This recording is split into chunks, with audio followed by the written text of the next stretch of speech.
IDFC first bank ने इस बार अभी तक का सबसे अच्छा रिजल्ट डिक्लेयर किया है। सच बताऊं तो मुझे भी इतने अच्छे रिजल्ट की उम्मीद जरा सी भी नहीं थी। इस बार का नेट प्रॉफिट है रुपीज 281 करोड़ और ये ग्रो हुआ है 117% ईयर ऑन ईयर बेसिस पे। Core operating profit excluding trading gains ये ग्रो हुआ है 54% ईयर ऑन ईयर और इस बार का ये प्रॉफिट है rupees 745 crore. Net interest income है रुपीज 2580 करोड़, इसमें ग्रोथ आई है 36% की ईयर ऑन ईयर बेसिस पे।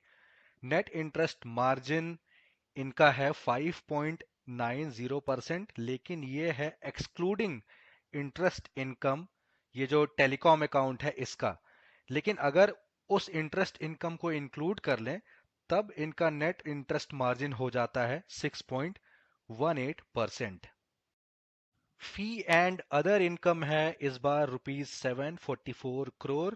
क्वार्टर ऑन क्वार्टर बेसिस पे ग्रोथ आई है इसमें 13% की और ईयर ऑन ईयर बेसिस पे 28% की। Core operating income excluding trading gains इस बार की है रुपीज 3324 करोड़, इसमें ग्रोथ आई है 34% की ईयर ऑन ईयर बेसिस पे। प्रोविजंस में डिक्लाइन आया है 32% का ईयर ऑन ईयर बेसिस पे और इस बार का प्रोविजन है रुपीज 392 करोड़। कासा बैलेंस में ग्रोथ आई है 18% की ईयर ऑन ईयर बेसिस पे और ये है रुपीज 47,859 करोड़। कासा रेशियो हो चुका है इस बार 51.59% इस क्वार्टर में। और कंपेयर करें अगर हम लास्ट ईयर दिसंबर के क्वार्टर से तो पिछली बार था 48.31%। एवरेज कासा रेशियो इस क्वार्टर का है 50.54%, जबकि लास्ट ईयर दिसंबर के क्वार्टर में था 44.66%। कस्टमर डिपॉजिट में भी ग्रोथ आई है 11% की ईयर ऑन ईयर बेसिस पे और ये हो चुकी है रुपीज 85,818 करोड़। फंडेड एसेट्स यानी लोन में ग्रोथ आई है 11% की ईयर ऑन ईयर और ये है रुपीज 122,219 करोड़, जिसमें retail loan and commercial finance grew by 26%। किसकी वजह से? मेन होम लोन की वजह से, जिसमें की ग्रोथ आई है इस बार 44% की ईयर ऑन ईयर बेसिस पे।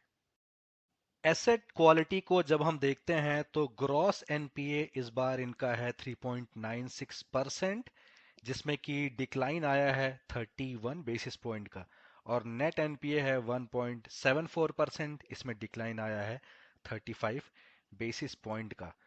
Gross and net NPA of retail and commercial finance reduced by 53 basis point and 38 basis points. Provision coverage ratio increase हुआ है जब हम कंपेयर करते हैं लास्ट क्वार्टर से। लास्ट क्वार्टर में था 52.06%, जबकि इस बार है 57.06%। कलेक्शन इफिशिएंसी के बारे में ये बोल रहे हैं कि जो रिटेल की कलेक्शन इफिशिएंसी है वो क्रॉस कर गई है प्री कोविड लेवल से और ये दोनों ही केस में है urban and rural retail loans के लिए। इस बार जो इनका मेन एनपीए आया है वो आया है एक टॉल अकाउंट से रिलेटेड जो कि है रुपीज 248 करोड़ का। क्वार्टर वन में इनका एक और अकाउंट था मुंबई टोल रोड का जो कि एनपीए हो गया था, लेकिन इनका ये कहना है कि इनका पार्शियल पेमेंट आ रहा है और जो प्रिंसिपल आउटस्टैंडिंग अमाउंट है वो रिड्यूस हुआ है 19 करोड़ से और अब हो चुका है ये रुपीज 819 करोड़। तो ये थे आईडीएफसी फर्स्ट बैंक के रिजल्ट को लेके कुछ इंपॉर्टेंट पॉइंट्स और इसी के साथ मैं ये वीडियो समाप्त करता हूँ। Thank you for watching this video. Bye bye.